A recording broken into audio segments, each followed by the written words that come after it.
Second place నాదే అనే సంకేతాలు కవిత ఇస్తూ ఉన్నారనే విషయంపై కూడా చర్చ జరుగుతుంది. నాకు వెన్నుపోటు రాజకీయాలు తెలియవంటున్నారు. మరి బీఆర్ఎస్లో ఎందుకు కవితకు వెన్నుపోటు పడాలని అనుకుంటున్నారు, బీఆర్ఎస్లో ఎవరు కవితకు వెన్నుపోటు పడాలని అనుకుంటూ ఉన్నారు అనే విషయం గురించి కూడా ఇప్పుడు చర్చ జరుగుతుంది. అలాగే కాంగ్రెస్తో రాయబారాలు నాకు అవసరం లేదు అని కవిత అన్నారు. లేఖ గురించి కూడా మాట్లాడారు. చాలాసార్లు లేఖ రాశాను, ఈసారి నాన్నకు రాశాను లేఖ, మై డియర్ డాడీ అంటూ రాశాను. ప్రతిసారి లేఖలు చూడగానే చించేసేవారు నాన్న, కానీ ఈసారి లేఖను చించలేదు, అదే నా కర్మ అంటూ కవిత మాట్లాడారు. ఈసారి లేఖ బయటికి ఎలా వచ్చిందని కవిత ప్రశ్నిస్తున్నారు. పార్టీ కోసం నా చెమటను రక్తాన్ని తారబోసాను అని కవిత అంటూ ఉన్నారు. పార్టీలో ఒక్కరే లీడర్, అదే కేసీఆర్, ఇంకెవరు నాయకత్వాన్ని నేను అంగీకరించను, పార్టీ కోసం నా చెమట రక్తాన్ని దారబోసాను అని కవిత అంటూ ఉన్నారు. అంటే నెంబర్ 2 స్థానం నాదే అనే సంకేతాన్ని కవిత ఇస్తూ ఉన్నారనే చర్చ కూడా జరుగుతుంది. ఇక్కడ మరీ ముఖ్యంగా మాట్లాడుకోవాల్సిన విషయం, ఆ విషయాన్ని కవిత ఇక్కడ చాలా గట్టిగా చెప్పారు, సూటిగా చెప్పారు. పార్టీ విలీనం ప్రయత్నాలు జరుగుతున్నాయని, బీజేపీలో పార్టీ విలీన ప్రయత్నాలు జరుగుతున్నాయని గతంలో చైర్మన్ ఏం చెప్పారో ఒక్కసారి విందాం. గుండె నిబ్బరం చేసుకుని వినండి. దేశంలో అతి పెద్ద ఉద్యమాన్ని తీసుకొచ్చిన పార్టీ, తెలంగాణ రాష్ట్ర కళను సాకారం చేసిన పార్టీ, తెలంగాణను 10 ఏళ్లకు పైగా పరిపాలించిన పార్టీ, ప్రధానమంత్రి మోదీకి ఎదురు నిలిచి పోరాడిన పార్టీ, ఎన్నికల నిధుల సమీకరణలో దేశంలోనే 4వ అతిపెద్ద పార్టీ. నేను ఏ పార్టీ గురించి చెప్తున్నానో ఇప్పటికే మీకు అర్థమైపోయి ఉంటుంది. ఈ పార్టీ భారత రాష్ట్ర సమితి, ఒకప్పటి తెలంగాణ రాష్ట్ర సమితి మరికొద్ది రోజుల్లో చరిత్రగా మిగిలిపోబోతోంది. ఇది ఇవాల్టి బిగ్గెస్ట్ బ్లాస్టింగ్ న్యూస్. బీఆర్ఎస్ బీజేపీలో విలీనం కాబోతోంది. ఇది పుకారు కాదు, కల్పిత కథ అంతకన్నా కాదు. మీరు నమ్మలేని ఈ నిజాన్ని ఇప్పుడు మీ కళ్ళ ముందు ఉంచబోతున్నా. బీఆర్ఎస్ ఎప్పుడు బీజేపీలో కలుస్తుందో ఇవాళ నేను మీకు వివరంగా చెప్తాను. దీని పరిణామాలు ఏంటి, తెలంగాణ రాజకీయాల్లో ఈ విలీనం ఎలాంటి రాజకీయ ప్రకంపనలు తీసుకురాబోతుందో నేను మీకు వివరిస్తాను. ఢిల్లీ ఎన్నికల్లోపే విలీన ప్రక్రియ ఒక కొలికి రానుంది. ఢిల్లీ ఎన్నికల వరకు ఎందుకు ఆగుతున్నారనే దానికి పెద్ద కారణమే కనిపిస్తుంది. ఢిల్లీ ఎన్నికల్లో బీజేపీకి ఒక అస్త్రం కావాల్సి ఉంది, అదే లిక్కర్ స్కామ్. ఎన్నికల లోపే విలీనం అయిపోతే ఆప్ని టార్గెట్ చేయటం కుదరదు. ఎందుకంటే ఇందులో ఇప్పటికే కల్వకుంట్ల కవిత అరెస్ట్ అయి జైల్లో.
బీఆర్ఎస్ నాయకత్వం గురించి కవిత మీడియా చిట్చాట్లో చాలా సంచలన విషయాలే మాట్లాడారు. ఈ సంచలన విషయాలను కొన్ని నెలల క్రితం ఆర్టీవీ చాలా స్పష్టంగా చెప్పింది. ఆర్టీవీ ఆ రోజు బీఆర్ఎస్ బీజేపీలో విలీనం కావాలి అనే ప్రతిపాదన ఎందుకు వచ్చింది, దానికి కారణాలేంటి, పర్యవసానాలు ఏ విధంగా ఉండబోతున్నాయని ఆర్టీవీ చైర్మన్ రవిప్రకాష్ చాలా స్పష్టంగా చెప్పారు. ఆర్టీవీ చైర్మన్ రవిప్రకాష్ ఆ రోజు ఏ కారణాలను చెప్పారో మొత్తం అంతా కూడా ఇప్పుడు విందాం. కవిత ఇదే విషయం గురించి ఈరోజు మాట్లాడడంతో ఇప్పుడు ఆ రోజు నిజానికి మాట్లాడినప్పుడు చాలామంది అన్నారు ఆర్టీవీ అసత్యాలు చెప్పిందని, కానీ ఆర్టీవీకి అసత్యాలు చెప్పాల్సిన అవసరం లేదు, ఏదైతే జరుగుతుందో ఖచ్చితమైన సమాచారాన్ని తెలుసుకుని మీకు అందించింది. ఇప్పుడు కవిత ఎప్పుడైతే ఆ విషయం గురించి మాట్లాడారో ఇప్పుడు నిజమే అని ఆ రోజు ఆర్టీవీ చెప్పింది అసత్యం అన్న నాయకులందరూ ఇప్పుడు కవిత చెప్పిన మాటలు విని నాలుక ఖర్చుకునే పరిస్థితి వచ్చింది. సో ఆ రోజు ఆర్టీవీ చైర్మన్ రవిప్రకాష్ ఏం చెప్పారో విందాం. మొత్తం దేశ రాజకీయ ముఖ చిత్రాన్ని మార్చబోయే వార్తను నేను చెప్పబోతున్నా. గుండె నిబ్బరం చేసుకుని వినండి. దేశంలో అతి పెద్ద ఉద్యమాన్ని తీసుకొచ్చిన పార్టీ, తెలంగాణ రాష్ట్ర కళను సాకారం చేసిన పార్టీ, తెలంగాణను 10 ఏళ్లకు పైగా పరిపాలించిన పార్టీ, ప్రధానమంత్రి మోదీకి ఎదురు నిలిచి పోరాడిన పార్టీ, ఎన్నికల నిధుల సమీకరణలో దేశంలోనే 4వ అతిపెద్ద పార్టీ. నేను ఏ పార్టీ గురించి చెప్తున్నానో ఇప్పటికే మీకు అర్థమైపోయి ఉంటుంది. ఈ పార్టీ భారత రాష్ట్ర సమితి, ఒకప్పటి తెలంగాణ రాష్ట్ర సమితి మరికొద్ది రోజుల్లో చరిత్రగా మిగిలిపోబోతోంది. ఇది ఇవాల్టి బిగ్గెస్ట్ బ్లాస్టింగ్ న్యూస్. బీఆర్ఎస్ బీజేపీలో విలీనం కాబోతోంది. ఇది పుకారు కాదు, కల్పిత కథ అంతకన్నా కాదు. మీరు నమ్మలేని ఈ నిజాన్ని ఇప్పుడు మీ కళ్ళ ముందు ఉంచబోతున్నా. బీఆర్ఎస్ ఎప్పుడు బీజేపీలో కలుస్తుందో ఇవాళ నేను మీకు వివరంగా చెప్తాను. దీని పరిణామాలు ఏంటి, తెలంగాణ రాజకీయాల్లో ఈ విలీనం ఎలాంటి రాజకీయ ప్రకంపనలు తీసుకురాబోతుందో నేను మీకు వివరిస్తాను. ఢిల్లీ ఎన్నికల్లోపే విలీన ప్రక్రియ ఒక కొలికి రానుంది. ఢిల్లీ ఎన్నికల వరకు ఎందుకు ఆగుతున్నారనే దానికి పెద్ద కారణమే కనిపిస్తుంది. ఢిల్లీ ఎన్నికల్లో బీజేపీకి ఒక అస్త్రం కావాల్సి ఉంది, అదే లిక్కర్ స్కామ్. ఎన్నికల లోపే విలీనం అయిపోతే ఆప్ని టార్గెట్ చేయటం కుదరదు. ఎందుకంటే ఇందులో ఇప్పటికే కల్వకుంట్ల కవిత అరెస్ట్ అయి జైల్లో ఉన్నారు.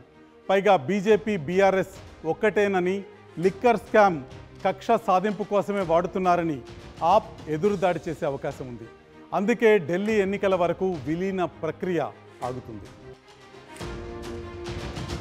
ఢిల్లీ ఎన్నికలు ముగిసిన వెంటనే విలీన ప్రక్రియ పూర్తవుతుంది. లిక్కర్ స్కామ్ అస్త్రంతో కేజ్రీవాల్ను టార్గెట్ చేసి ఢిల్లీ ఎన్నికల్లో ఎలాగైనా గెలుస్తామన్న ధీమాతో భారతీయ జనతా పార్టీ ఉంది. ఆ ఎన్నికలు పూర్తయిన వెంటనే బీఆర్ఎస్ విలీన ప్రక్రియ పూర్తవుతుంది. ఎన్నికల రాజకీయం అయిపోతుంది కాబట్టి విలీన ప్రక్రియకు ఇక ఎలాంటి అడ్డంకులు ఉండవు. విలీనంపై రెండు పార్టీల మధ్య చర్చలు ఇప్పటికే మొదలయ్యాయి. ఆ చర్చలు సానుకూలంగా సాగుతున్నాయి. ఈ చర్చల ద్వారా విలీన ప్రక్రియకు గ్రౌండ్ ప్రిపేర్ చేసుకుంటున్నాయి. విలీనం జరిగితే బీఆర్ఎస్ నేతల పరిస్థితి ఏంటి? ఇదే పెద్ద క్వశ్చన్ మార్క్గా ఉంది. దీనిపై కూడా చర్చలు సాగుతున్నాయి. ఢిల్లీ స్థాయిలో బీఆర్ఎస్ నేతలకు ఏ పదవులు ఇవ్వాలన్న దానిపైన రెండు పార్టీల మధ్య ఒప్పందం కుదిరే అవకాశం కనిపిస్తుంది. కేసీఆర్, కేటీఆర్, హరీష్ రావు బీజేపీలో వీరి రోల్ ఏమిటన్నది అత్యంత కీలకమైన అంశంగా ఉంది. ఎందుకంటే ఒక పార్టీకి అధ్యక్షుడిగా 10 ఏళ్లు ముఖ్యమంత్రిగా పనిచేసిన కేసీఆర్కు, బీఆర్ఎస్లో నెంబర్ 2గా ఉన్న కేటీఆర్కు ఎలాంటి పదవి ఇస్తారన్నది ఇంట్రెస్టింగ్ పాయింట్గా మారింది. తెలంగాణలో బీజేపీకి కేసీఆర్ స్థాయిలో ప్రజాభిమానం ఉన్న నేతలు పెద్దగా ఎవరూ లేరు కాబట్టి కేసీఆర్ను ముందు పెట్టి ముందుకెళ్లే అవకాశం ఉందని బీజేపీ భావిస్తుంది. దానిపై బీజేపీ ముందుగానే క్లారిటీ ఇవ్వచ్చు. చాణక్యుడు చెప్పినట్టు శత్రువుకి శత్రువు మనకి మిత్రుడు. అంటే బీఆర్ఎస్ శత్రువు కాంగ్రెస్, కాంగ్రెస్కు శత్రువు బీజేపీ.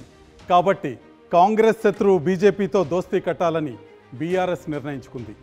మరి ఈ నిర్ణయంతో తెలంగాణ రాజకీయాల్లో ఎలాంటి పరిణామాలు సంభవించబోతున్నాయో ఇప్పుడు మీకు నేను వివరిస్తాను. అంతకంటే ముందుగా తెలంగాణ పొలిటికల్ ఈక్వేషన్స్ ఎలా ఉన్నాయో ఒకసారి చూద్దాం. 2014లో 63 సీట్లతో అధికారంలోకి వచ్చిన టీఆర్ఎస్ 2018లో 88కి తన బలాన్ని పెంచుకుంది. 2023లో మాత్రం సీన్ రివర్స్ అయింది. గులాబీ పార్టీ కేవలం 39 సీట్లకు పడిపోయింది. బీజేపీ బలం 1 నుంచి 8 సీట్లకు పెరిగింది.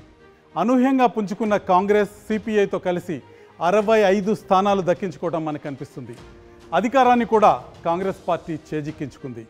ఇక తాజా పార్లమెంట్ ఎన్నికల్లో కారు పార్టీ 0 అవ్వటం మనకు కనిపిస్తుంది. కాంగ్రెస్, బీజేపీ చెరో 8 సీట్లలో విజయం సాధించాయి. ఇక బీజేపీ, బీఆర్ఎస్ కలిసి ఉంటే పరిస్థితి ఏంటనేది ఒకసారి చూద్దాం. 2023 అసెంబ్లీ ఎన్నికల్లో బీఆర్ఎస్కు 39, బీజేపీకి 8 సీట్లు వచ్చాయి. రెండు పార్టీలకు వచ్చిన సీట్లు మొత్తంగా చూస్తే 47. ఈ నెంబర్ల కంటే ఇద్దరికి వచ్చిన ఓట్ల శాతం చూస్తే క్లియర్ పిక్చర్ మనకు కనిపిస్తుంది. బీఆర్ఎస్కు 37.35% ఓట్లు వస్తే బీజేపీకి 13.9% ఓట్లు వచ్చాయి. రెండు పార్టీలకు వచ్చిన ఓట్లను కలిపితే 51.25%. కాంగ్రెస్ ఓట్ల శాతం 39.4. అంటే 2023లో బీఆర్ఎస్, బీజేపీ కలిసి పోటీ చేసి ఉంటే ఖచ్చితంగా విజయం సాధించి ఉండేది అన్న విషయం స్పష్టంగా కనిపిస్తుంది. పార్లమెంట్ ఎన్నికల్లో బీఆర్ఎస్కు 16.68%, బీజేపీకి 35.08%. ఇవి కలిపితే 51.76% ఓట్లు. అంటే పోలైన ఓట్లలో సగానికి పైగా ఈ రెండు పార్టీలకు వచ్చాయి. కాంగ్రెస్కు లోక్సభ ఎన్నికల్లో వచ్చిన ఓట్లు 40.1% మాత్రమే. అంటే అసెంబ్లీ ఎన్నికల కంటే పార్లమెంట్ ఎన్నికల్లో బీజేపీ బీఆర్ఎస్లకు ఎక్కువ ఓట్లు వచ్చాయి. అసలు విలీనం చేయడానికి కారణాలేంటో ఒక్కసారి చూద్దాం. ఓటమి తర్వాత నేతల జంపింగ్తో బీఆర్ఎస్ పార్టీ కుదేలైపోతుంది. కేశవరావు, పట్నం మహేందర్ రెడ్డి, రంజిత్ రెడ్డి లాంటి కీలకమైన నేతలు బీఆర్ఎస్ను వదిలి వెళ్ళిపోయారు. పోచారం శ్రీనివాసరెడ్డి, కడియం శ్రీహరి, దానం నాగేందర్ వంటి కీలకమైన ఎమ్మెల్యేలతో సహా మొత్తం 10 మంది కాంగ్రెస్లో చేరటం మనకు కనిపించింది. 6 ఎమ్మెల్సీలు సైతం వెళ్ళిపోయారు. దీంతో బీఆర్ఎస్ ఎల్పీని ఏకంగా విలీనం చేసుకునే దిశగా కాంగ్రెస్ పావులు కదుపుతోంది. ఎన్నికల్లో బీఆర్ఎస్ 39 స్థానాల్లో గెలిచినా లాస్య నందిత మరణం, ఉప ఎన్నికలో కాంగ్రెస్ గెలుపుతో ఆ బలం 38కి పడిపోయింది. ఆ 38 మందిలో మరో 16 మంది చేరితే బీఆర్ఎస్ ఎల్పీ కాంగ్రెస్లో విలీనమవుతుంది. అది జరగకముందే పార్టీని బీజేపీలో విలీనం చేయాలని కేసీఆర్ భావిస్తున్నట్టు కనిపిస్తోంది.